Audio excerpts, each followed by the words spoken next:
back to another episode of Made Simple. I'm Mr. McCain, and today is the calculus episode. This is a very exciting opportunity for me to be hosting this today, and it's something I'm really passionate about. I've been teaching calculus for 23 years in public schools all across the country, from the south side of Chicago all the way to Fairbanks, Alaska. And not to toot my horn, but in those 23 years, I've only had one student score below a 4 on the AP Calculus AB exam. That student's name was Keith Cozart, better known today as Chief Keith, so clearly a genius in his own right. And even he scored a 3 on the test, so I don't want to hear any excuses. But I'm not going to say that calculus is easy. It took almost 2,000 years and a lot of smart people to go from Archimedes to Newton and Leibniz, and it took another 200 years to make all the insights by Newton and Leibniz fully rigorous. That's a story for another time though. We could talk about that during the real analysis episode. So how are high school students supposed to learn what took mankind thousands of years to figure out? Well, if it's taught well, you should have the key insights handed to you, and with that initial spark and some practice, you'll practically be able to teach yourself. And that's ultimately the goal of learning mathematics, self-sufficiency. You shouldn't need to memorize too many formulas. It should all be about understanding core concepts so well that you can build out a rich forest of mathematical truths and conclusions. Now, that all sounds pretty abstract, but you probably do this already. Let's give a simple example. Let's say you want to multiply two numbers together. Let's say 666 and 420. Do you need to have your timetables memorized up through the hundreds? Absolutely not. All you need to know is how to multiply single-digit numbers, how to add single-digit numbers, and how to carry digits. And there you go. You can multiply big numbers together, even bigger than these ones here. It's the exact same thing for calculus. For example, instead of memorizing derivatives of inverse trig functions, which can be kind of unwieldy and tedious, if you know the basic sine and cosine derivatives and implicit differentiation, you can get all the rest of the trig derivatives. And this is something that Grant Sanderson from 3 Blue 1 Brown says in his calculus series. Go check that out, by the way, it's amazing. He says that after you go through his course, you should feel like you could have invented calculus yourself. Maybe that's a little strong, but certainly once you learn the spark that Newton had, once you get that little push, you can follow routine logic and intuition to recreate hundreds of years of mathematical progress. In every section in this course, we're going to do 3 things. 1, motivate why we're learning what we are. There's nothing worse than sitting through math you don't understand if you don't know or don't care about why you're learning it. So we'll make sure for every section you know exactly how it fits into the course and where you might see these concepts in real life. 2, explain the intuition behind the core concepts. So for something like derivatives, for example, it's ultimately not good enough to have the limit definition memorized. You need to understand where it comes from. And 3, solve practice problems. The best way to get better at math, or at anything, is to practice, practice, practice. I encourage you to look at practice AP tests, college calc homework assignments, or even make up your own problems. So before we move on, I guess I do want to harp on this pep talk a little more, because I see it every year. Kids come into this class and they're nervous, and understandably so. Everyone tells them that calculus is scary, it's hard, it's only for nerds. And if you're feeling like that, I completely get it. I was once a terrified student myself many years ago. But I remember when I went into my first calculus class at T.C. Williams in '51, our teacher, Mr. Boone, who was also Coach Boone, the coach of the football team, absolute unit, but the nicest man I've ever met.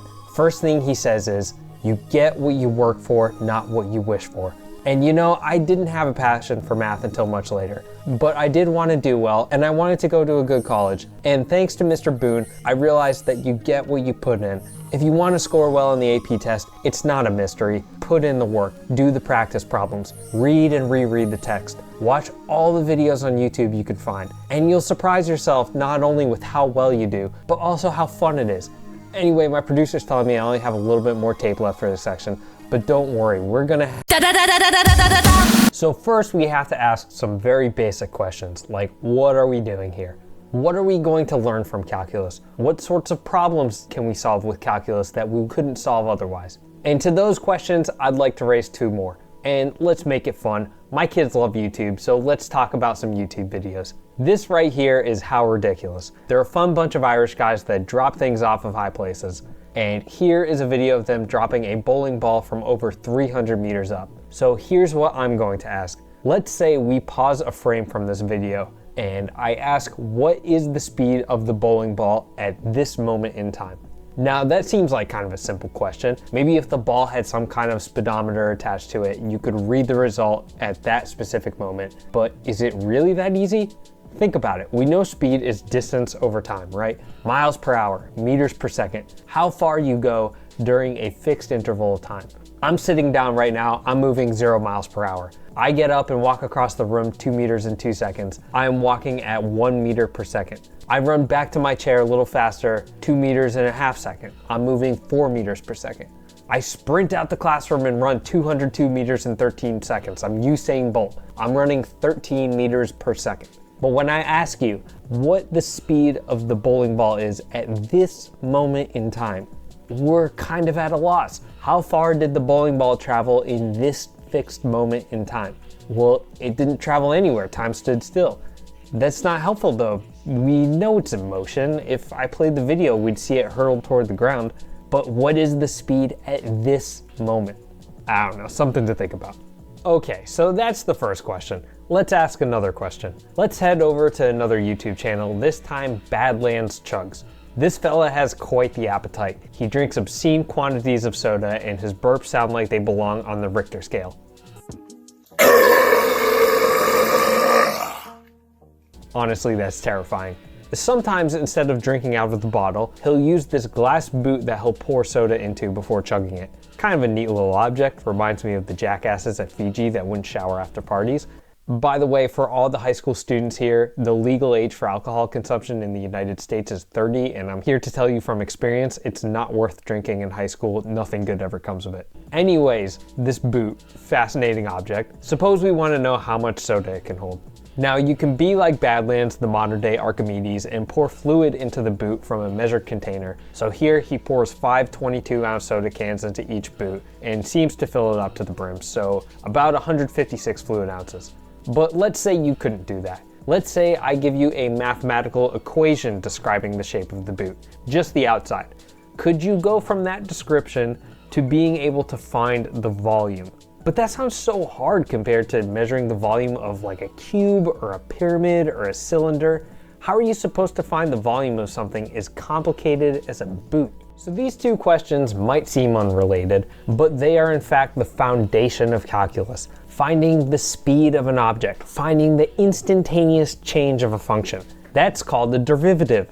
On the other hand, finding the volume of a solid, finding the area under a curve, that's called an integral. And in this beautiful theory of calculus, it turns out that derivatives and integrals are the inverse problems of each other. Now you might be thinking, great, we're going to go through all this effort so that this guy knows exactly how much diabetes he's going to get. But I can't understate just how pervasive calculus is. It's everywhere, all around us. Anytime you drive in your car and stop at a red light, that's calculus in action. Anytime you play soccer and you kick a ball against the wind and watch it blow back in your face, that's calculus. The way that the planets and the stars move and the path of that one asteroid that's going to annihilate half of South America, that's calculus. But it's not just about objects in motion, it's about the video games you play, the way that they're lit, the physics engine that controls how Mario jumps, that's calculus. This freaking virus that everybody keeps talking about, the way that thing spreads is calculus. Your mom works in finance and prices stock options, that's calculus. Your dad's a civil engineer and designs bridges, calculus. Calculus, calculus, calculus. You think I'm crazy. The only difference between me and Russell Crowe in A Beautiful Mind is that I'm right. Calculus is all around us. And maybe you're still unconvinced. Maybe you're taking the AP exam just for college credit, and once you get to college, you're going to study kinesiology and become a physical therapist. Certainly you need to understand human anatomy, but not that much math, right? Definitely not calculus, right? But the shoulder of the relief pitcher for the Oakland A's that you're working on, how much force can it take before it pops out? That elderly woman you're treating with the shiny new hip replacement, how do you increase her range of motion a few degrees? Calculus. And sure, you're not Poindexter using an abacus to figure this out, but at the very least, you should have an appreciation of the mathematics behind what you're working with. Calculus!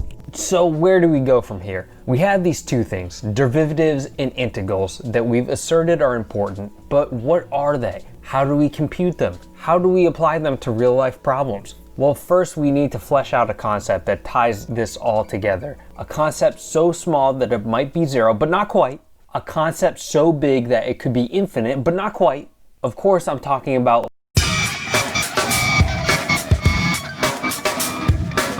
Okay, sorry everyone, this is where the math starts.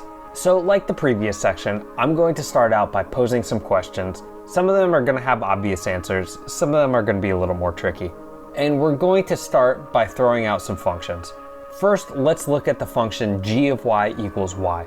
Now this is a pretty straightforward function, it's just a diagonal line through the Cartesian plane. Let's say I asked you a question. What is the value of this function at y equals 0? Well, that's pretty easy. You just plug that into our equation and sure enough, it's just 0. What, you thought calculus was going to be hard? Well, we'll get there, don't worry. Let's look at a different function. This time g of y equals 0, everywhere except y equals 0, where we set g of 0 equal to 1. Now, I'm going to ask you the same question. What is the value of this function at y equals 0? Well, that's even easier, Mr. McCain. You just told us it was 1. Okay, you caught me, but I'm doing this all for a reason. Let's do another one. Let's make a piecewise function g of y, where for all values of y less than 0, g of y is equal to 0. And for all values of y greater than or equal to 0, we'll say g of y is equal to 1. Now this function here, kind of interesting looking. What is the value of this thing at y equals 0? Well, again, we said if y was greater than or equal to 0, then we would have g of y equal to 1. So obviously if y equals 0, then g of y is equal to 1. Okay, this last one will be more interesting, I promise. This time, let's look at the function g of y equals 1 over y.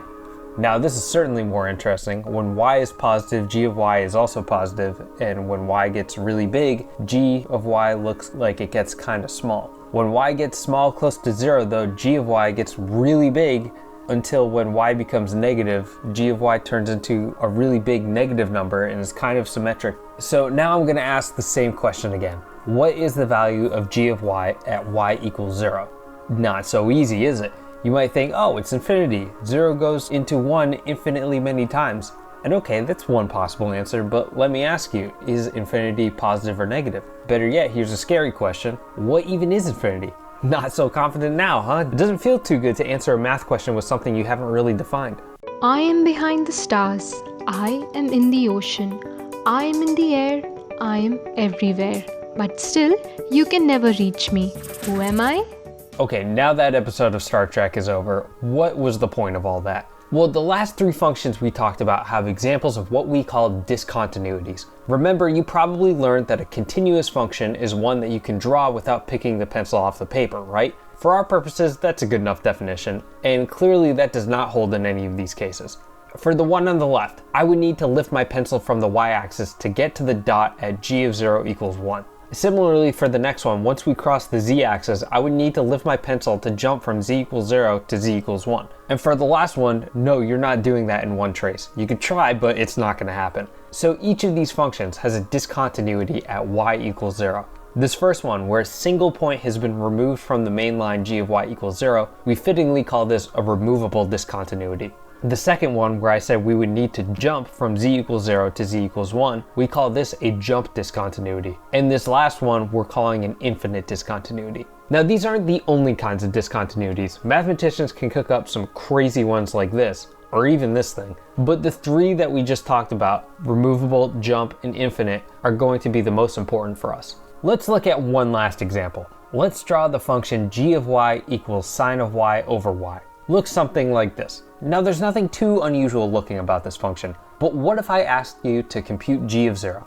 Well, you might go ahead and plug in y equals 0 into the numerator and denominator, so sine of 0 equals 0, and then y equals 0. But wait, you have 0 over 0. What is that? Is that 1? Certainly looks like it on the graph, but is 0 over 0 always 1? Why not 2? Why not 0? Why not anything? And so here you're finding out the hard way that 0 over 0 doesn't make any sense. And in fact, this function sine of y over y that we can write down and has a nice looking graph actually doesn't have a value at y equals 0. It's undefined. And remembering our discontinuities, we realize that g of y has a removable discontinuity at y equals 0. Okay, maybe that's a little unsettling, but it seems like it should have a value, right? The graph isn't doing anything crazy around this point. How about this? Can we fix this function so that it does take value at y equals 0? Can we make a kind of piecewise function g of y so that for all non-zero values of y, we have the usual sine of y over y, and for y equals 0, we just define g of 0 equals 1? Even though you probably can't prove it now, this new function is continuous, so in some way it's like a nice version of the original function that had a removable discontinuity. So this is what we're going to use as our definition of a limit. We're going to say that the limit of the function g of y at a point y equals z, this is how we write it, is the unique value, call it L, such that if we make a piecewise function h of y, where we define h of y equals g of y as usual everywhere except z, but at z we define h of z equals L, then this new function is continuous. So that's a lot of words. Let's revisit the previous problem and compute the limit of sine of y over y as y goes to 0. Like we said, this function isn't defined at 0, but if we basically put in the point g of 0 equals 1, this function becomes continuous, so the limit as y approaches 0 is 1. Let's revisit those original three functions. Let's take a look at the first one with the removable discontinuity. Now this one actually has a value defined at 0, but the function is discontinuous at 0. So here, the limit of g of y as y approaches 0 is not actually equal to g of 0. If instead of g of 0 equals 1, we move that point to g of 0 equals 0, then we would have a continuous function, namely the constant function g of y equals 0. So the limit in this case is equal to 0. And this is the lesson that functions with purely removable discontinuities will always have a limit at the discontinuity, though it will be different than the actual value of the function, which may not exist. Let's look at the second example, the one with the jump discontinuity. Now recall that g of 0 equals 1, but can we change this value to make the function continuous? You can try it, but no, definitely not. No matter what you do, you will have to lift your pencil to trace out this function. So the limit of g of y as y goes to 0 in this case is undefined, but is that all we can say? Because the function seems like it can be divided into two halves which behave nicely enough up to the discontinuity. Can we say something about the two halves separately?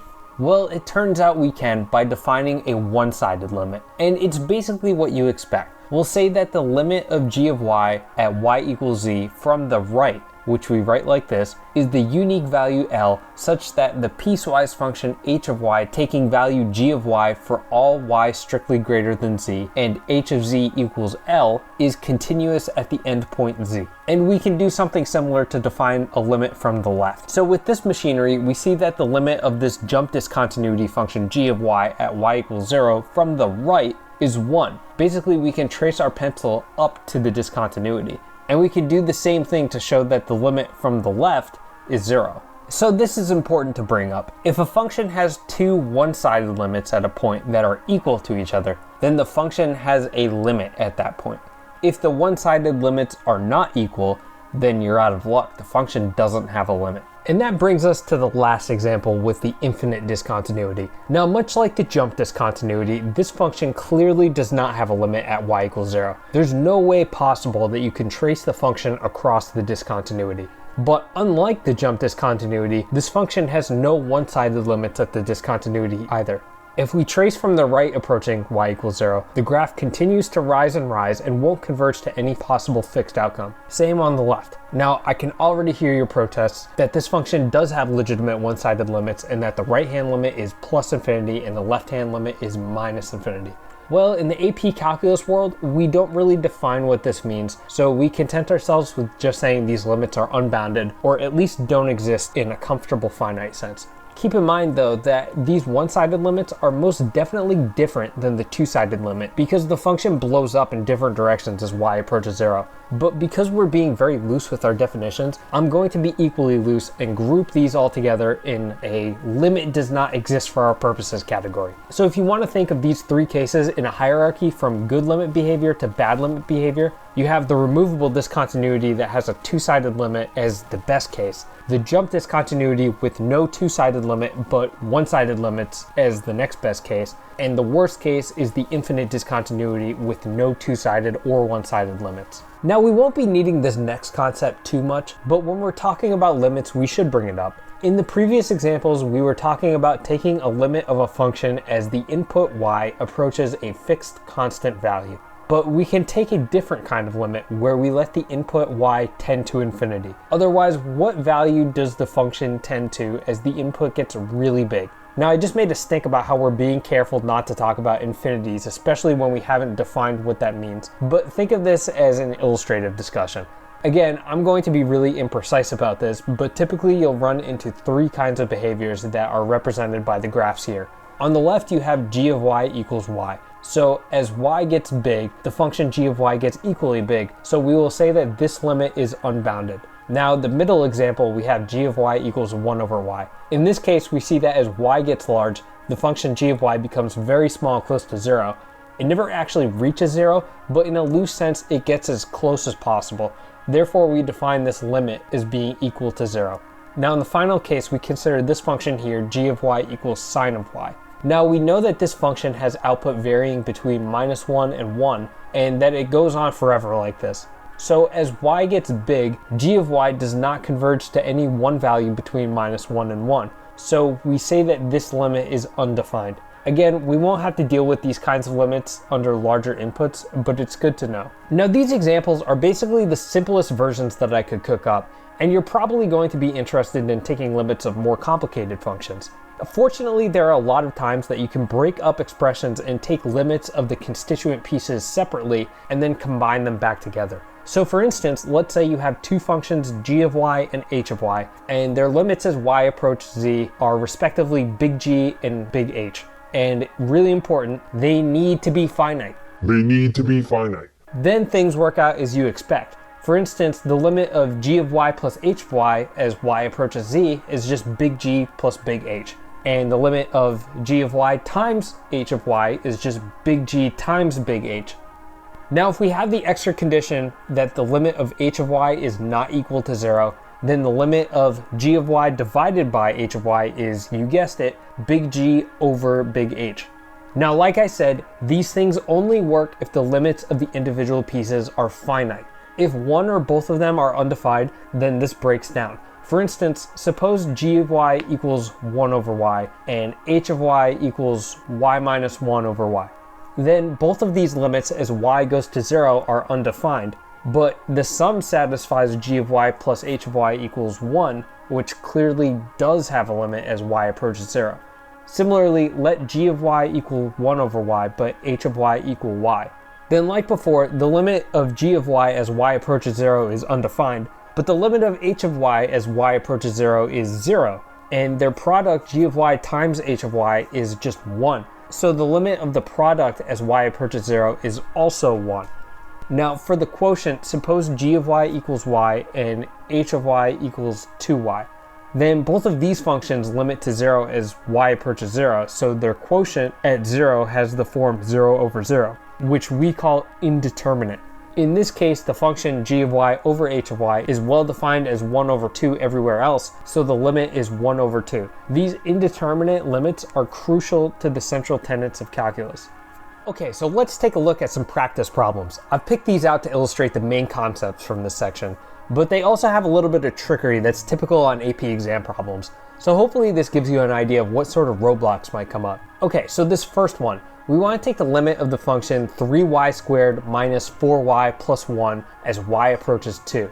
Well, there's nothing tricky about this one. This is a well-defined polynomial, so we can just plug in y equals 2.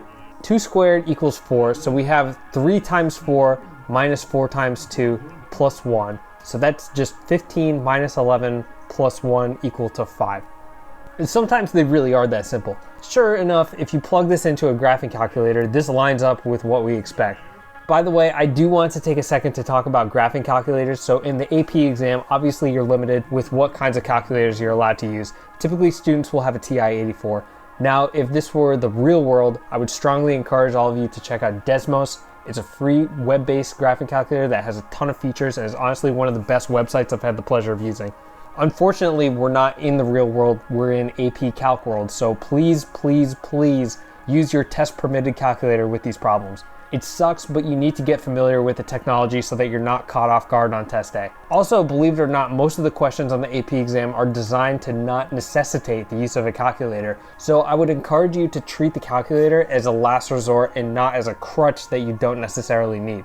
Okay, moving on to this second problem. We have the function y plus 5 over y minus 3, and we want to take the limit as y approaches minus 1. So this one looks like an indeterminate limit, but this is actually a fake out because both the numerator and the denominator limit to finite non-zero quantities that we can find just by making a substitution. The numerator limits to 4 and the denominator limits to minus 4. So fortunately for us, we can take the quotient of these limits and get the quantity we're after, which is minus 1. These last two were a little tame. Let's move on to a more interesting one. This time we have y plus 4 squared minus 4 all over y plus 2. And we want to evaluate this at y equals minus 2. Okay, so first thing we might try is to plug y equals minus 2 into the top and bottom and divide. Plugging in y equals minus 2 into the numerator, we get minus 2 plus 4, which is 2. 2 squared is 4, and 4 minus 4 is 0. For the denominator, minus 2 plus 2 equals 0. So, okay, we have an indeterminate form, 0 over 0. This gives us no information, so we have to find another way to go about this. When you see an indeterminate form on the AP exam, your first instinct should be to factor. Basically, you need to do something to make the pesky 0 denominator go away. So in this case, we have a quadratic function on the top, and we know because we just plugged it in that minus 2 is a root. Well, that's a good sign because it means we should be able to factor. Sure enough, the numerator is just a difference of 2 squares. Y plus 4 squared is obviously a square with root y plus 4, and 4 is a square too with root 2. Remember that we can factor differences of 2 squares as a squared minus b squared equals a plus b times a minus b. So in this case, the a plus b factor is y plus 4 plus 2, which is y plus 6, and the a minus b factor is y plus 4 minus 2, which is y plus 2. Therefore, the numerator can be expressed as y plus 6 times y plus 2. And this is perfect because the denominator also has a factor y plus 2. So this function has a removable discontinuity at y equals minus 2. Now I want to be clear here. We don't just simply cancel the fraction here, because when we plug in y equals minus 2 into the original function, even though you have factors that ostensibly should cancel, you really do get 0 over 0. But everywhere else, the output is equal to y plus 6, where the non-zero factors actually cancel as expected. So the limit as y approaches this value of minus 2 is equal to what the function would be if just y plus 6 was left over, which is 4. Okay, let's do another one. This time we have a piecewise function. For values of y less than or equal to 1, we have y squared plus 1 all over y minus 2. And for values of y strictly greater than 1, we have y squared minus 4. And we're asked to find the right-hand limit as y approaches 1. Now this is where you need to be careful because you can't just plug in y equals 1. If we do that, then we see that we're in the region y less than or equal to 1, and we use that first piece, so plugging that in, we get 2 over minus 1 or minus 2. But remember, we're coming from the right, and since this first part of the function stops being defined to the right of y equals 1, we must use the other part. And in this part, we can see that if we follow the function from the right to y equals 1, this would be equivalent to plugging in y equals 1 into the second part, which is y squared minus 4, even though in our piecewise function, this is not how we define the value exactly at y equals 1. So in this case, we plug in y equals 1 to y squared minus 4, and we get a right-hand limit of minus 3. All right, let's do one last example, and this one will be a little tricky. Here we have y minus 2 over square root y plus 2 minus y. And we're evaluating this limit as y goes to 2. Now again, we can attempt to plug this into the numerator and denominator separately, but wouldn't you know it, both are equal to 0, so we have an indeterminate form 0 over 0. Now I said before that your first instinct when you get one of these is to factor, but it doesn't look like you can do that here, because the top is already as simple as it gets, and the bottom just looks gross with that square root. So if factoring isn't an option, we need to do something else to make the bottom look nicer. And when we have square roots, that something is going to involve moving the square roots to the numerator. That sounds kind of nebulous, but we can do this by multiplying the top and bottom by a conjugate. Now remember the difference of two squares. Essentially, we're going to reverse the process by multiplying a term like a plus b by a minus b, called its conjugate, so that we're left with two squares, a squared minus b squared. This is going to be useful when one of a or b are themselves square roots, so the result a squared minus b squared won't have any square roots and it will look a little nicer. In this case, we're going to let a equal square root y plus 2 and b equal y. So we have a minus b in the denominator. Now let's multiply it by a plus b. So by difference of two squares, we'll have a squared minus b squared in the denominator, or y plus 2 minus y squared. In the numerator, we have y minus 2 times this new term a plus b. So we'll leave this alone as y minus 2 times this expression square root y plus 2 plus y. So what happens now? We can again plug in y equals 2 into the numerator and denominator, but we'll get 0 over 0. But take a look again at the denominator. That's a quadratic function that we know has a root at y equals 2, so it has a factor of y minus 2. Sure enough, we can rewrite the denominator as minus y minus 2 times y plus 1. And this looks much nicer because there's also a factor of y minus 2 in the numerator. So now we can just plug in y equals 2 into the remaining factors in the numerator and denominator to get a limit equal to minus 4 over 3. So just to summarize, if you get an indeterminate form, factor. If there's a square root, conjugate out the square root and then factor. If you can't do either of those things, I don't know, there's probably an answer, figure it out.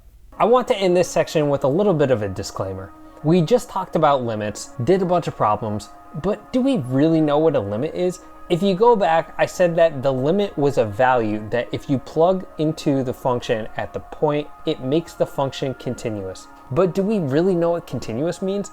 I mean, we have that pencil trick, right? But what is that really? I mean, I'm sure everything I was saying makes sense. Like, of course the limit of that last problem is minus 4 over 3. You can see it on the graph. But what if I gave you something like this? Does this function have any well-defined limits? What about this function? This is kind of the fundamental weirdness of calculus, that Newton and Leibniz were able to figure out what they did without really defining what a limit was. They used an outdated concept called infinitesimals. But these weird functions aren't just strange for their own sake. They actually highlight the necessity of a ubiquitous definition that is consistent and applicable. It wasn't until 200 years later that mathematicians started using an agreed upon definition of a limit. This definition is usually called the epsilon delta definition, or the Cauchy definition. Now, I'm not going to review this because it's beyond the scope of what we're doing here. And remember, we're not in the real world. We're in AP Calc world, so don't worry. You're not going to come across any pathological examples that require it. But just know that there is another universe where mathematicians aren't using the pencil trick to determine continuity or lumping any limit that looks weird into the does not exist category. If you study math in undergrad, you'll likely take a course called real analysis where you'll basically redo calculus but using this epsilon delta definition of the limit, so everything is rigorous and well defined. For now though, we can be imprecise and get away with it. Alright, so let's revisit one of those questions we asked at the beginning of the video. Remember, we were looking at those guys from New Zealand dropping a bowling ball off a cliff, and we were asking what the speed of the bowling ball was at a specific time. Let's try to codify this in actual math language. Let's say these guys are dropping a bowling ball off a cliff that's 300 meters up, and let's assume that the height of the ball at time y is given by the function g of y equals 300 minus 13y squared. So at time y equals 0, the ball is at 300 meters at the top of the cliff, and the ball hits the ground at around y equals 3.6 seconds. And let's say we want to know the speed of the ball exactly at time y equals 2. Okay, first we probably want to know where the ball is at time y equals 2, so plug that into g of y and we get 212 meters up. So recall that speed is just distance over time, so maybe we see where the ball is at time y equals 3 and take the difference between that position and the position at time y equals 2. So let's do just that. At time y equals 3, the ball is at 111 meters up. So in 1 second, the ball traveled from 212 to 111 meters. So a difference of 101 meters in 1 second. So maybe that's your answer. The ball is moving 101 meters per second at time y equals 2. But 1 second is a long time for the speed of the ball to change. The closer it gets to the ground, the faster it's going. And so maybe you want to use a smaller interval that the speed over the duration of the interval is closer to the speed at the instant y equals 2. So you might instead want to calculate how far the ball travels in half a second instead of a second. We do the same procedure. Let y equals 2.33 and substitute this into g of y to find that the ball is at a height of 150.33 meters at 2.5 seconds. So in that half second, the ball traveled from 212 meters up to 150.33 meters up, or 31.33 meters. And multiplying this by 2, we see that the average speed of the ball in this interval is 63 meters per second. But again, this describes the average speed of the ball between 2 and 2.5 seconds, not the speed precisely at 2 seconds. We can take this argument to its logical conclusion by continuing to make the interval smaller and smaller. Let's say we want to calculate the average speed of the ball over a really small time interval of length h. So the position of the ball at time 2 plus h is 300 minus 13 times 2 plus h squared. And the difference between 212 meters and this quantity gives us the distance the ball traveled in h seconds. We can calculate this difference to be 13h squared plus 55h. Okay, so that's distance. To get the speed, it's distance over time. So divide this by h to get the average speed over the interval of length h. And we find that this average speed is 13h plus 55. Okay, so far so good. With this formula, we can recover our previous results by plugging in h equals 1 and h equals 1/2, so that's reassuring. But remember that if we make h smaller, if we make the interval over which we're computing the average speed smaller, we're going to get closer to the instantaneous speed at time y equals 2. But what if we made h equals 0? Again, this feels paradoxical. How do we calculate speed if no time has passed? Wait a sec though, how come I can plug h equals 0 into this formula here and get an answer? You know why? Because that function 13h plus 55 isn't the correct value at h equals 0. In fact, there's a removable singularity at h equals 0 when we made that cancellation. But, and here's the essential step, we can take a limit as h goes to 0. And now everything works how we'd like, because then we can plug in h equals 0 into the remaining factor and find that as h gets smaller and smaller, the average speed over the shrinking interval gets closer and closer to 55 meters per second. And therefore we can conclude that the instantaneous speed of this bowling ball at time y equals 2 is equal to 55 meters per second. This is a huge deal. Using the limit, we were able to say something about the instantaneous speed that we otherwise would not have been able to conclude. Now the question is, can we say something similar about other systems? Can we extrapolate this from just talking about bowling balls falling off cliffs to making statements about the temperature of a room, economic data, flow of water in a pipe, any sort of data that we want? Well, let's try. Say we have a function g of y. Y is some input, maybe time, maybe distance, who knows. And g is some output, maybe temperature, maybe weight, maybe intensity of light. Let's say we want to compute the instantaneous rate of change of g at some fixed value y. So using the previous problem as a blueprint, we can't do this instantaneous change outright, but can we compute the average rate of change over a non-zero interval? So the value of the function h units ahead of y is g of y plus h. And the value of the function at y is g of y. So the difference between these two is the change in units over the interval h, and the average rate of change is therefore g of y plus yh minus g of y all over h. Okay, let me check my notes. Yeah, that looks right. Now remember, to get the instantaneous change, we want the size of this interval to be as small as possible, so we take a limit as h goes to 0. And this right here is probably the most important thing you will learn in calculus. This is called the derivative of g. So what is it? It's a function of y. We label it as g of y with a squiggle over the g. Usually you call it g squiggle.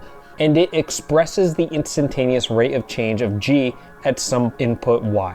Now notice that the expression in the limit is actually indeterminate, because if we plug in h equals 0 into the numerator, we get back g of y minus g of y equals 0, and the bottom clearly vanishes too. But the idea is that most of the time this ends up being a removable discontinuity, so you get something sensible back. Now I'm only going to touch on this, but we also have a nice graphical representation of the derivative. Remember, we said that the derivative is the instantaneous rate of change of the function, right? Well, if we draw something called a tangent line at the point we are computing the derivative, it turns out that the derivative is actually the slope of this tangent line.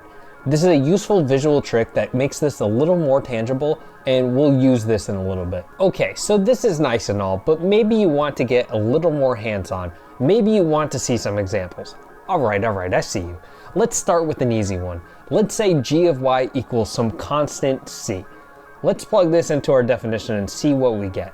So g of y plus yh equals c because it's a constant, and minus g of y equals c is 0, and 0 over finite h is 0. So as h goes to 0, the limit is clearly 0.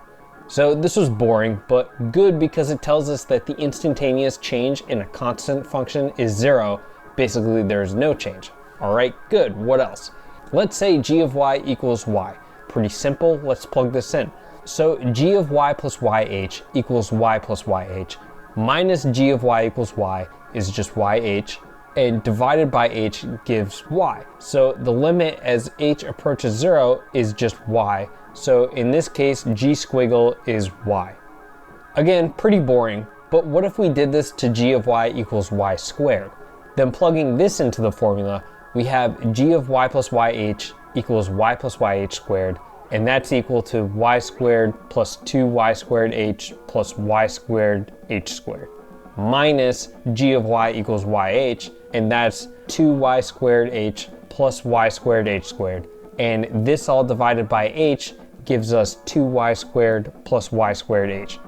So as h gets small, this quantity y squared h will get really close to 0, so what's left is 2y squared. So there we go. The derivative of y squared is 2y squared. Now these examples are pretty straightforward to plug into the definition. Other more complicated functions are a bit more difficult to directly compute. Fortunately for us in AP Calc world, we're never going to be asked to compute these derivatives from scratch, and they are pretty simple to remember. Let's go through some of the examples here. The derivative of the monomial y to the n is n times y to the n. This is called the power rule, and we'll be using this a lot. If you remember any of these rules, remember this one. The derivative of the exponential function e to the y is just y times e to the y. The derivative of the logarithm, its inverse, is 1. The derivative of the sine function is y times cosine y, and the derivative of the cosine function is minus y times sine y. Those two are very important as well, so remember those. And these are basically the only ones you need to know. The others, like the tangent and inverse trig functions, can be derived from these basic building blocks. So it's a natural question, how do you take derivatives of a combination of functions, whether it's a sum, a product, or something even more complicated? And lucky for us, we have rules for this too. These ones you absolutely have to remember. So first we have an easy one to remember and execute, and that is that the derivative of a sum is equal to the sum of the derivatives. Pretty straightforward. Next we have that the derivative of a constant times a function is equal to the constant times the derivative. Not very surprising. Next is what is known as the product rule. The derivative of a product g of y times h of y is equal to the sum of h times the derivative of g plus g times the derivative of h. We also have a quotient rule, so the derivative of g over h is h times the derivative of g minus g times the derivative of h all over h squared. We also have a chain rule where the derivative of a nested function g of h of y is the derivative of h of y times the derivative of g of h of y all over h of y. Now this is pretty abstract, so let's look at some of these in action. Suppose we want to take a derivative of the function g of y equals y squared times sine of y. Well, this is a product of two functions, y squared and sine of y. And the derivatives of each of these are 2y squared and y cosine y respectively. So the derivative of the product is the derivative of the first 2y squared times the second sine y, so 2y squared sine y, plus the derivative of the second y cosine y times the second y squared. So that piece is y cubed cosine y, and the total is 2y squared sine y plus y cubed cosine y. Okay, let's take a look at another one. This one is g of y equals log of e to the y plus 1. So this is chain rule, where the inside e to the y plus 1 has the derivative y times e to the y. So the derivative of g of y is the derivative of the inside, which is y times e to the y, times the derivative of the outside, which is just the constant function 1, all over the inside. So the result is y times e to the y over e to the y plus 1. Sometimes you want to take two derivatives in a row. In physics, if you have a function describing the position of an object as a function of time, the first derivative is the velocity of the object, while the second derivative is its acceleration, or rate of change of the rate of change. We sometimes call this g squiggle squiggle. So for example, a double derivative of the monomial y to the n is n squared times y to the n. The double derivative of the logarithm is 0. The double derivative of the exponential is y plus y squared times e to the y. Okay, so we just went through a bunch of examples, but what can we use these derivatives for? Well, one thing we can do is finding minima and maxima of functions. Now, how would we do that? We'll take a look at this function here. Clearly there's a peak around y equals 1, but do we notice anything about that peak? What would you expect the derivative of this function to be at this peak? Well, let's draw a tangent line to the curve. Probably looks like this, right? Well, this line is flat. It's parallel to the y-axis, so its slope is 0. So there it is. We expect the derivative of a function to be 0 at a maximum. We can say the same thing for a minimum too. What this means is if we find where the derivative of a function is equal to 0, then at that point there is a minima or maxima, or else the input of the function is equal to 0, but in that case it will be obvious. This is called the first derivative test. And let's just be clear, we won't necessarily find the single absolute minimum or the single absolute maximum using this test, but we will find what we call a local minima or maxima, or points that have smaller or larger values respectively compared to everything else in the vicinity. So let's take the example g of y equals 2y squared plus 4y minus 1. Now when we plot the function, we see that it's clearly an upwards opening parabola with a minimum around y equals minus 1, right? Now let's compute a first derivative of this function, which we can do by using the power rule on each of these components separately. So we get 4y squared plus 4y. Now we can factor 4y from this expression, so the derivative is 4y times y plus 1. By the first derivative test, this derivative is 0 at y equals 0 and y equals minus 1. The first tells us nothing, that's just where the input equals 0. But the second, y equals minus 1, we see that is exactly where the minimum value of the function takes place. Now we also have something called the second derivative test, where we take the second derivative of a function minus the first derivative and set that equal to 0. Points that satisfy this equation are either 0 or an inflection point, which basically means that the tangent line of the function slices the function in two pieces right at the site of the tangent, rather than lying entirely on one side of the graph. The classic examples of inflection points happen in cubic functions. So let's take an example. G of y equals y cubed plus 4y squared minus y minus 4. Now the first derivative of this function is 3y cubed plus 11y squared minus y, and the second derivative becomes 12y cubed plus 22y squared minus y. So subtracting the first from the second, we get 6y cubed plus 11y squared. And we can factor 2y squared out to get 2y squared times 3y plus 4. So this thing vanishes when y equals 0, which we can ignore, but also at y equals minus 4 over 3, which is the inflection point of the cubic function. Now sometimes we want to take derivatives of functions that are defined a little differently, or maybe have a nicer representation not as a function but as an equation involving both the input and the output together. You'll see what I mean. Let's consider the equation for the unit circle, which is y squared plus z squared equals 1. And say we want to take a derivative of z with respect to y. One way we can do this is to isolate z as a function of y and then take a derivative of the result. So let's say z equals the square root of 1 minus y squared. We're talking about the upper half of the circle. And then we can do chain rule. So the outside is the square root function and the inside is 1 minus y squared. Now the derivative of the square root function, square root of y, using the power rule is square root of y divided by 2. And the derivative of the inside is minus 2y squared. So using the chain rule, we get minus 2y squared times square root of 1 minus y squared over 2 all over 1 minus y squared. Simplifying that, we get minus y squared over the square root of 1 minus y squared. But sometimes dealing with square roots can get a little nasty. Is there an easier way we can get to this? It turns out that yes, there is an easier way to do this, and that is by doing something called implicit differentiation, where instead of taking the derivative of a function strictly in terms of its input, the function is implicitly defined in an equation involving both its input and output together. So in our case, the strict definition was z of y equals the square root of 1 minus y squared, right? But the implicit function is y squared plus z of y squared equals 1. So the implicit function looks nicer, so why not take a derivative of this thing with respect to y? And it turns out we can, but we have to be a little bit careful. So the derivative of the right-hand side is just 0. That's fine. Now for the derivative of the left. First, the derivative of y squared is 2y squared. So now we have to take a derivative of z of y squared with respect to y.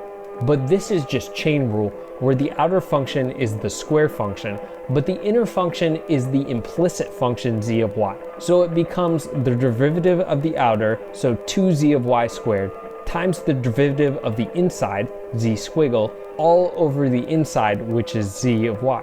So now after taking derivatives of both sides, we get 2y squared plus 2z times z squiggle equals 0.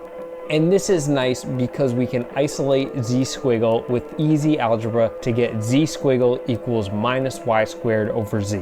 And if we solve for z of y using the first equation, we can substitute that in to arrive at the same result we did before. As a loose rule, when you're doing implicit differentiation, you can take a derivative of z the same way you would y, but every time you take a derivative of a z term, you should multiply it by z squiggle over z. Now the example we just showed was an easy example in the sense that you didn't necessarily need to do the implicit differentiation. You could have just isolated z outright and taken a derivative. But sometimes you don't have that luxury.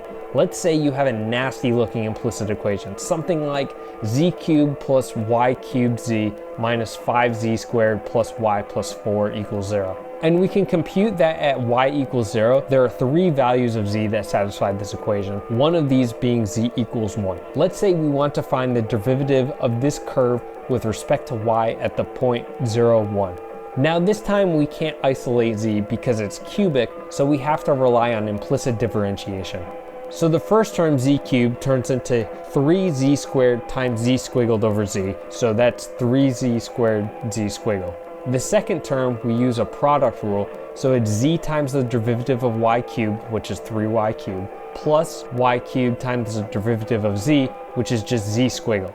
Next, the derivative of minus 5z squared is minus 5 times 2 times z squared times z squiggle over z, so that's minus 13 times z squiggle. Next, the derivative of y is just y, and finally the derivative of 4 is 0. Also, the derivative of 0 on the right is 0 too, so that gives us the final equation. Now the nice thing about this is that even though our original equation was super complicated, we can actually isolate z squiggle. Doing that, we get z squiggle equal to minus y minus 3y cubed z all over 3z squared plus y cubed minus 13z. So to compute the derivative of this function at the point 0, 1, we just plug in y equals 0 and z equals 1 into this equation and get z squiggle equal to 0. Okay, this was pretty complicated, but the point is that implicit differentiation can often be easier or even the only thing possible to do when you have complicated expressions like these. Okay, so one last thing to go over before the problems. So remember we used the limit to define the derivative, right? It turns out we can actually use the derivative to help us calculate limits too. So let's revisit one of the problems from the last section, where we wanted to compute the limit of y minus 2 over square root y plus 2 minus y as y goes to 2. Now remember that we couldn't just plug in y equals 2 because we get a 0 over 0 indeterminate form. This is where the magic comes in. If you take derivatives of both the top and bottom, then substitute the limit into this new fraction, you get the answer. This is called L'Hopital's rule. It sounds like magic, but it's true. Let's try it here. So the top, y minus 2, the derivative is just equal to y. The bottom, square root y plus 2 minus y, well, square root y plus 2 is chain rule, so the derivative of the outside is square root y plus 2 over 2 times the derivative of the inside, which is just y, over the inside, which is y plus 2, and then the derivative of minus y is just minus y. So the total derivative of the denominator is y over square root y plus 2 minus y. Now put these two together to make a new function, y over 2 square root y plus 2 minus y. And let's plug in y equals 2. The numerator becomes just 2, and the denominator becomes minus 3 over 2. So in the end, we get minus 4 over 3, which is perfect. That's exactly what we got last time. Now you need to be careful though, because you can only use L'Hopital when you get a limit in an indeterminate form. You can't do this when the top is non-zero but the bottom is 0. Just keep that in mind. Okay, so we're only going to do 5 practice problems in this video, but please, please, please seek out more practice problems for yourself elsewhere on the internet. The only way you get good at these things, how you memorize that list of derivatives and rules, is if you keep practicing. Alright, so let's start with the first problem, which asks you to take a derivative of y squared plus 1 all over y minus 3. Okay, now this is the quotient rule. So remember, it's the bottom, y minus 3, times the derivative of the top, 2y squared, minus the top, y squared plus 1, times the derivative of the bottom, y, all over the bottom squared, so y minus 3 squared. Simplifying the numerator, we have y cubed minus 6y squared minus y all over y minus 3 squared. Alright, that was pretty straightforward. Let's try another one. This time, let's take the derivative of e to the y squared. Now, this is just a chain rule application. So the outside is the exponential function e to the y, which has a derivative y times e to the y. So we plug in the inside y squared into this for y squared e to the y squared times the derivative of the inside, 2y squared, over the inside y squared. Putting this all together, we have 2y squared e to the y squared. Okay, so these ones were pretty straightforward, not too much trickery going on. Let's try something a little harder. How about log of log of log of y? So this is basically going to be a double chain rule, but when we encounter problems like these, it's important to be organized about how we write our work. When you get a multiple chain rule problem, you want to work from the outside in. So in this case, log of y is the outside, and the inside, it's log of y. Remember, chain rule is the derivative of the outside times the derivative of the inside all over the inside. So here, the derivative of the outside is just the constant function 1. The derivative of the inside, though, we're just going to leave alone as the derivative of log of y, and then this is over the inside log of y. This might not seem too promising until you realize that we can just do another chain rule on the derivative of log of y that we left alone. This time, the outside is still log of y, but the inside is also log of y. So it's the derivative of the outside, 1, times the derivative of the inside, 1, all over the inside, which is log of y. So plugging this back in, we get that the derivative of these nested logarithms is 1 over log of y times log of y. I just want to reiterate this. If you get a derivative that looks like you'll need a lot of chain rule, 3 things. Don't panic, work from the outside in, and write down all of your steps. These can be kind of confusing, but if you track your work, you can do this pretty easily. Okay, here's a different one. Let's calculate the limit of sine of y over cosine of y plus 1 as y approaches pi. First thing you might try is plugging y equals pi into this equation, but this gets you an indeterminate form 0 over 0.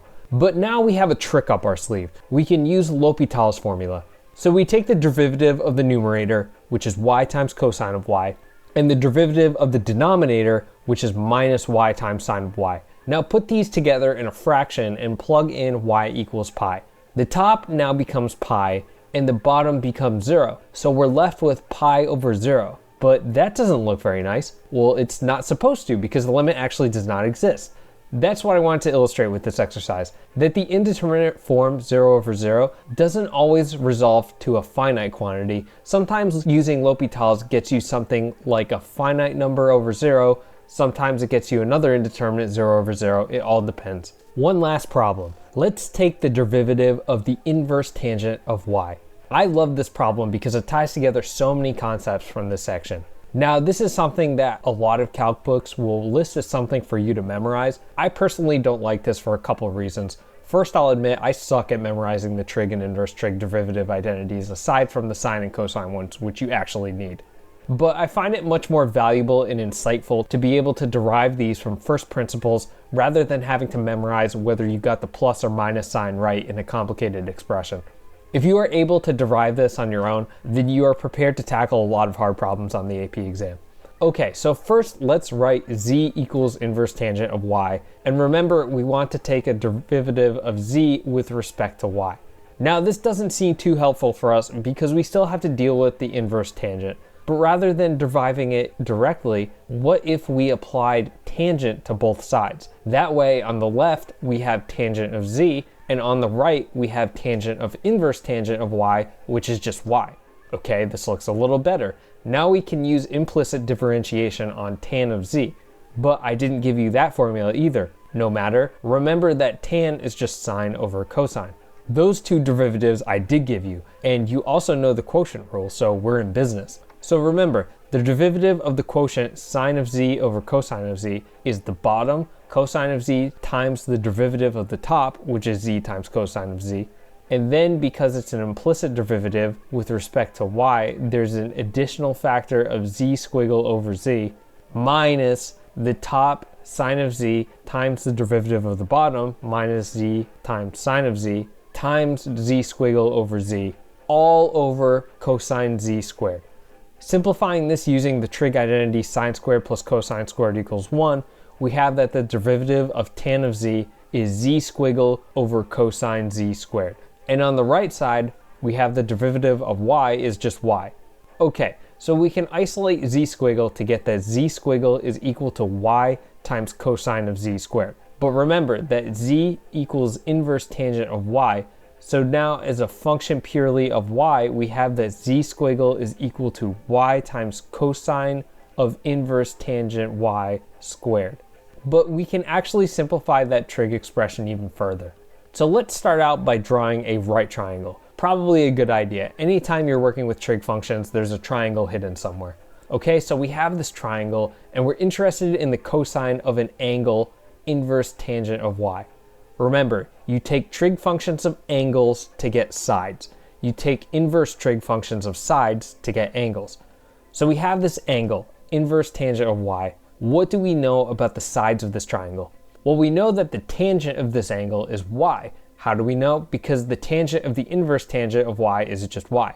Great, so we know that the length of the opposite side over the length of the adjacent side is equal to y. So without loss of generality, let the length of the opposite side actually equal y, and then the length of the adjacent side equal 1. And then because this is a right triangle, by the Pythagorean theorem, the hypotenuse has length square root y squared plus 1. Okay, so far so good. Now remember, we want to find the cosine of the main angle of the triangle. But that's just adjacent over hypotenuse, and now we have all the side lengths, so the cosine of the inverse tangent of y is just 1 over square root y squared plus 1. And the square of this is 1 over y squared plus 1. Okay, so putting this all together, we have that the derivative of the inverse tangent is y over y squared plus 1. Like I said, I love this problem because it's so simple to write, but it uses everything from implicit differentiation to trig identities. Now that you've done this problem, try extending these arguments to computing derivatives of other inverse trig functions too. Let's take a trip down memory lane back to the beginning of this video.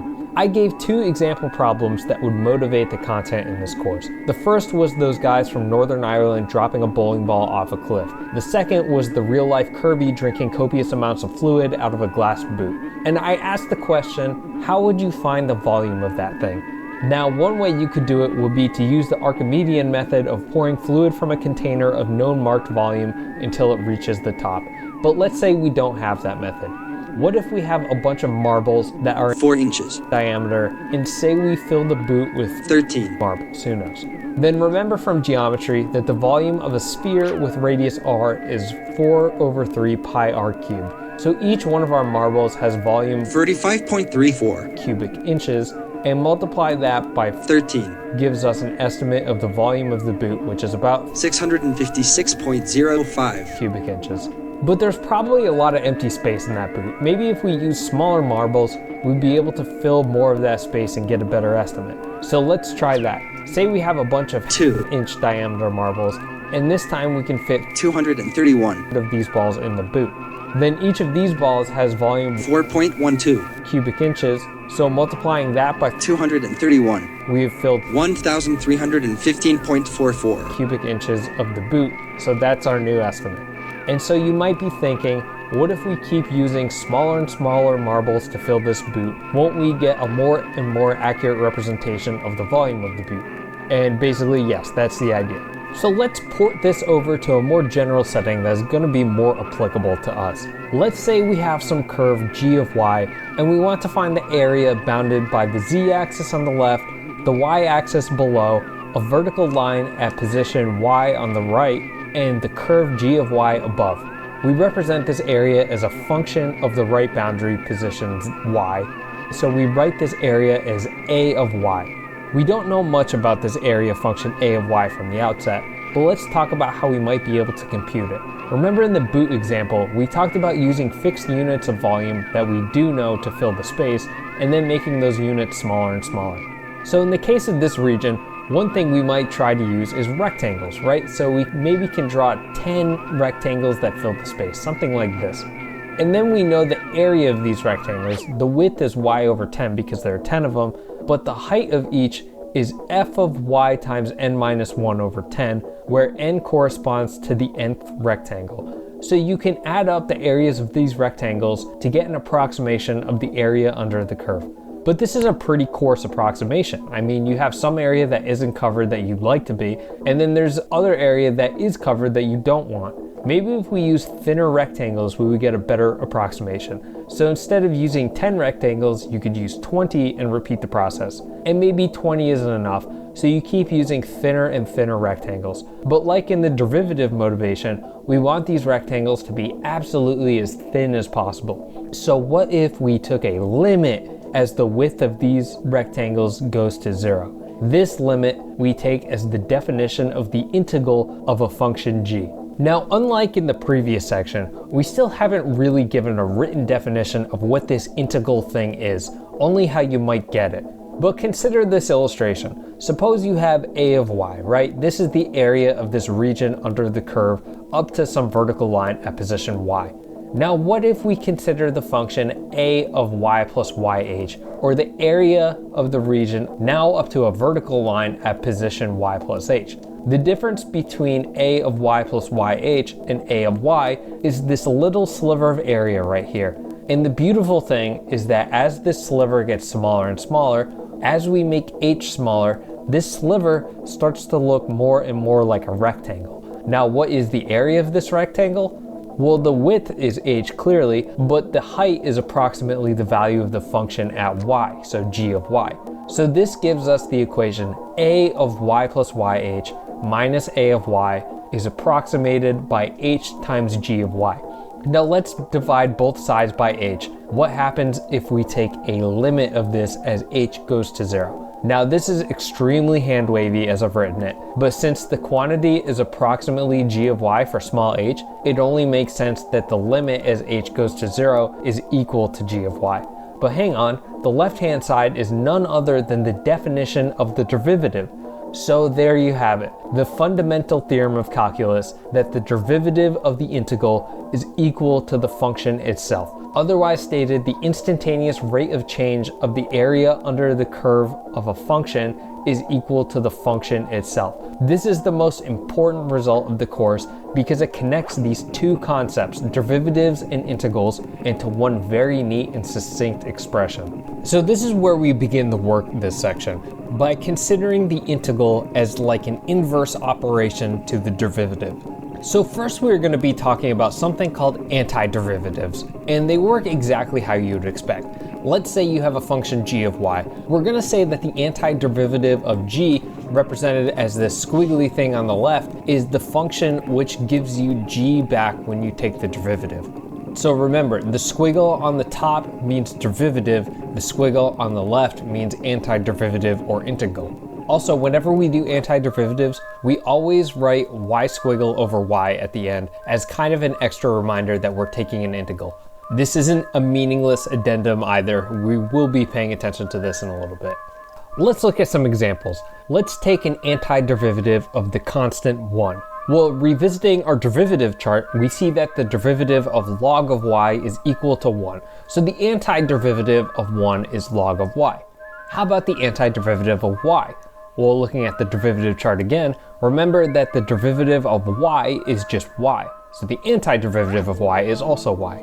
Let's try something a little harder. How about the antiderivative of y to the n?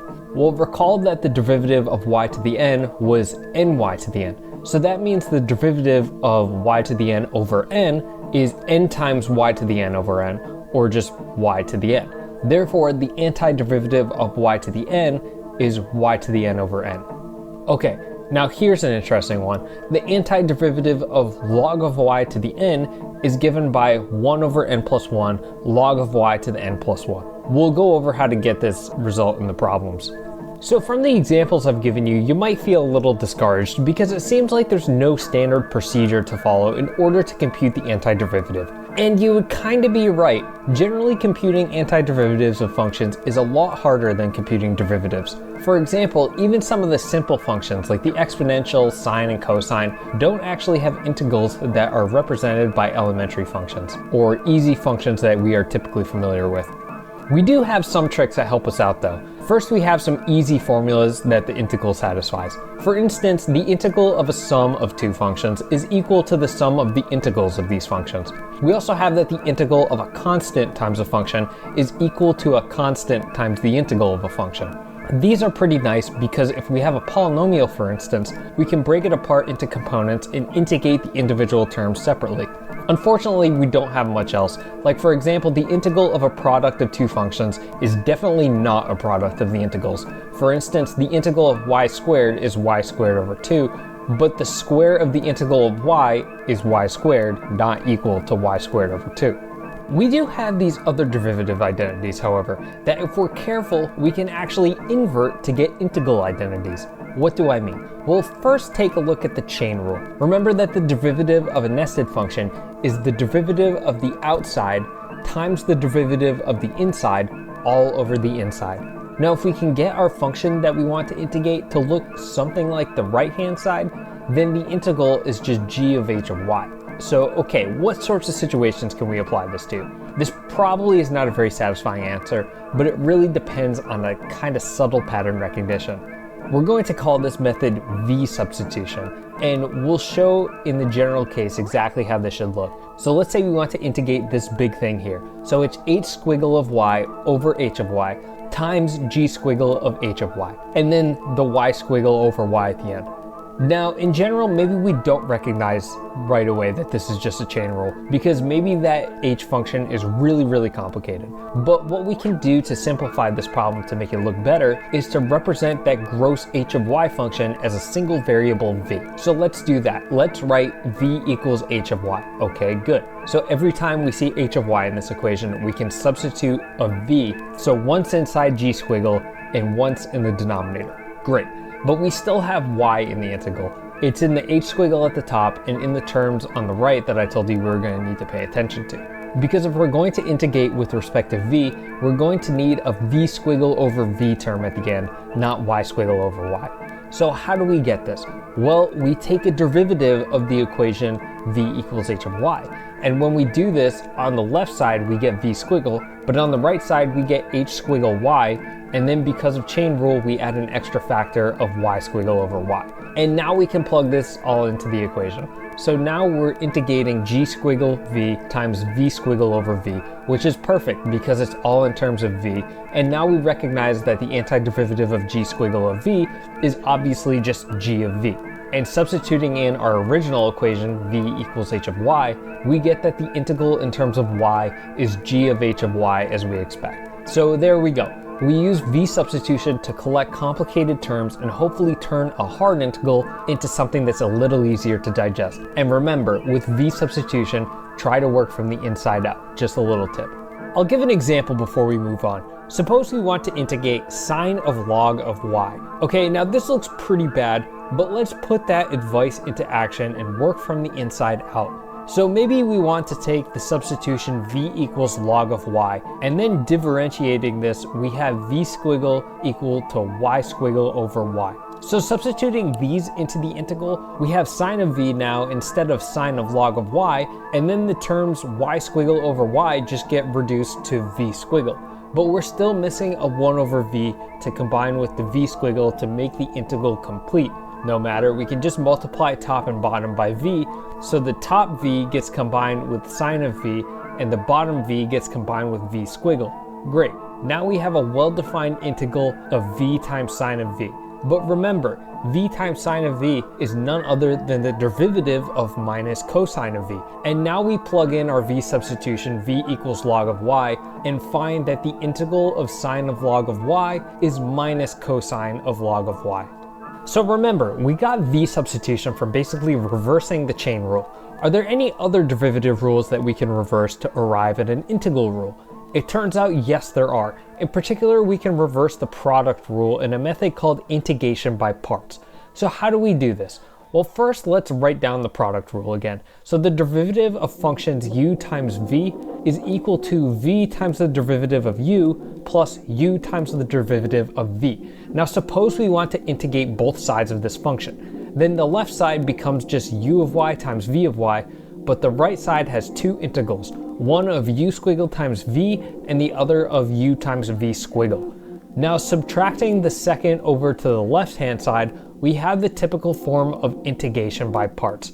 So how do we use this formula? If we have an integral of some kind of product, then we label one factor as u squiggle and the other factor as v. How do you choose these factors? Well, usually you want the one you choose as u squiggle, you want it to be something that's easy to integrate. The one that you choose for v, you want it to be something that gets simpler when you take a derivative. Let's give an example of this in action.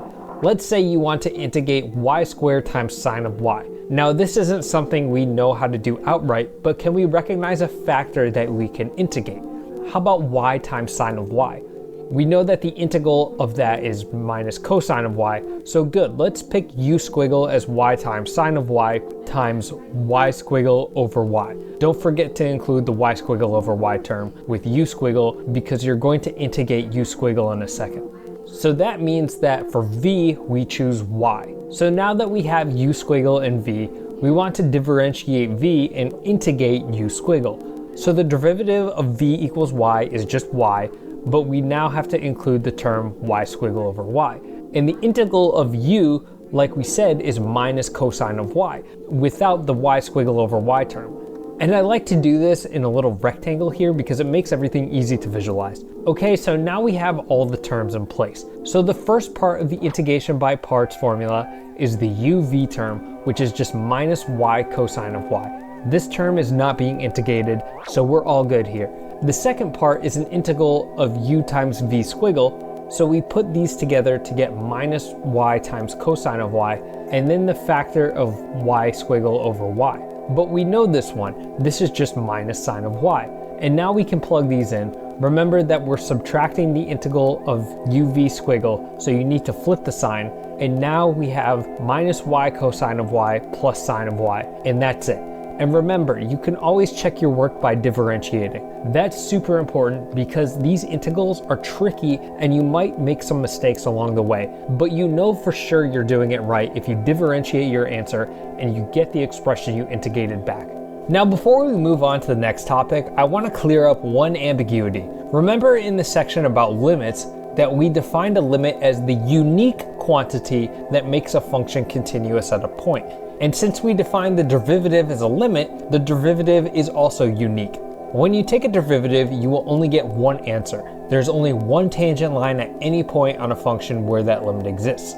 But the same can't be said for integrals. Remember that the derivative of any constant is 0. So suppose we integrate g squiggle. We typically write g as the antiderivative. But why not g plus 1? Why not g plus 2? Why not g plus b, where b is any constant? So when we're computing antiderivatives, it's customary to write plus b to indicate that the answer is not unique. It's annoying, but it's good practice because there are times where the constant you choose matters. There is one time where this plus b constant is immaterial, and that is in the situation we have at the beginning of the section, where we want the integral to represent an area under the curve. Even though we pivoted to talk about the integral as the inverse of the derivative, remember our initial conversation where we talked about an area function. So how does this relate to the integral? Well, remember that the derivative of the area function is just the function that bounds the area. So the area function is the antiderivative of the function that bounds the area. Now we define this area function as denoting the area bounded above by the function, below by the y-axis, to the left by the z-axis, and to the right by a vertical line at y. What if we wanted to shift this region? What if instead of bounding to the left by 0 and to the right by y, what if we wanted it to be to the left at a vertical line at a and to the right at a vertical line at c? Remember, what we have is an area function that captures area from 0 to some input y. What if we made that input y equals c? Then we would have the area from 0 to c, but we want the area from a to c. So this function has an extra area from 0 to a. But this is just our area function with an input a. So the area from a to c is expressed as big A of c minus big A of a. This is called a definite integral, and we write it as such with the right limit c on top of the squiggle and the left limit a on the bottom of the squiggle. Now let's do an example. Say we want to find the area under the curve 1 over square root of y between 1/2 and 2. Well, remember that 1 over square root y is equal to y to the minus 1 over 2, so we can use the power rule to get the antiderivative, which is minus 2 over square root of y. And now we plug in the right limit and subtract it from the left limit. So the area is minus 2 over square root of 2 minus 2 over square root 1/2. And simplifying this, we get square root 2. So remember, we said in these definite integrals, we don't need to worry about the plus b, because if we use the same plus b for the area functions, when we subtract them, they cancel. And that finishes our section on integrals. Now let's do some problems. Again, I'm only showing 5 here, but please do more on your own. Especially with v substitution and integration by parts, it's definitely tricky to get the hang of, but the only way you get there is by practicing. So let's start with a really easy one. Let's integrate y squared plus y times sine of y. Since the integral of a sum is equal to the sum of the integrals, we can take the integrals of y squared and y times sine of y separately. So the first is just 1 over 2y squared, and the second is just minus cosine of y. So the result is 1 over 2y squared minus cosine of y. Easy enough. Let's do a definite integral next. Let's integrate the function minus 1/2 y squared plus 4y from 0 to 11. So in this case, the antiderivative of this function is minus 1 over 4y squared plus 4y. And now all we need to do is plug in the two endpoints. Plugging in y equals 11 into this gives us 22, and plugging in y equals 0 gives us 0. So the area under the curve is 22. Okay, let's do a different one. Let's integrate 3y times e to the 2y. First thing we should do is factor the 3 out of the equation, so we are integrating y times e to the 2y. It's always a good idea to get rid of extraneous factors from the outset. So now we have a 2y in the exponent, and this is not very slightly. Typically you want to move the constants outside. So we can handle this with a v substitution. In this case, let v equal 2y. The v squiggle is 2y times y squiggle over y. Then we can change up the terms in the problem so that there are only v terms, no y terms. In this case, upon substitution, everything reduces to 1 over 2 v times e to the v times v squiggle over v. And after taking a factor of 1 over 2 out of this equation, we recognize v times e to the v as the derivative of e to the v. So bringing the factors of 3 and 1/2 back into the mix and substituting v equal 2y back in, we have that this integral equals 3 over 2 times e to the 2y. Let's do an interesting one. Let's do the integral of log of y. Now I know I gave you the answer earlier in the section, but suppose I hadn't. Could we use the tools from this section to get the right answer? It turns out that yes, we can. Now when you see log in your integrals, your first instinct should be to integrate by parts. But I said that you need 2 factors to integrate by parts, and it looks like there's only 1. Well, there's a hidden factor, the constant 1. So when you do the integration by parts, let u equal log of y, because that's easy to take the derivative of, and let v squiggle be y squiggle over y. Now we can show that u squiggle is just y squiggle over y, and v is just log of y. So plugging this into the integral by parts formula, we have u times v equal to log of y squared, and u squiggle v is log of y times y squiggle over y. So you might look at this and think that this is not very helpful because we have the same integral of log of y that we need to solve. So we're back at square one, right? But wait, look at the whole equation. What if we added both sides by the integral of log of y? Now on the left, we have 2 times the integral of log, and on the right, we have this log of y squared expression. Now, we just need to divide by 2 and we have the answer we expect, that the integral of log of y is equal to 1 over 2 times log of y squared. This is a very important example for integration by parts because it illustrates the hidden factor trick and also that you might need to do some extra manipulation after you do the first integral by parts. One last problem. Take the integral of 1 over y plus 1. Now we might try v substitution as a first pass, but you'll soon realize this gets you back where you started. We need to do something to alter the expression here to something that is easier to manage. Generally, when you integrate fractions, you want to work with expressions that have the same degree on the top and bottom. So how might we do that? Well, we can add and subtract y from the numerator, thus giving us terms that are the same degree as the denominator. Now we can separate y plus 1 and minus y in the numerator into 2 separate fractions. So the first is y plus 1 over y plus 1, which is just 1, and the second is the fraction minus y over y plus 1. Okay, that looks a little better. Now the first factor of 1 we can integrate outright and find that equals log of y. The second we can now use a v substitution. Let v equal y plus 1 so that v squiggle is y times y squiggle over y. So plugging these into the integral, we now are taking the integral of 1 times v squiggle over v, which we recognize as log of v. So making the v substitution and combining this with the rest of the expression, we see that the integral of 1 over y plus 1 is log of y minus log of y plus 1, or using log identities, we can write it as log of y over y plus 1.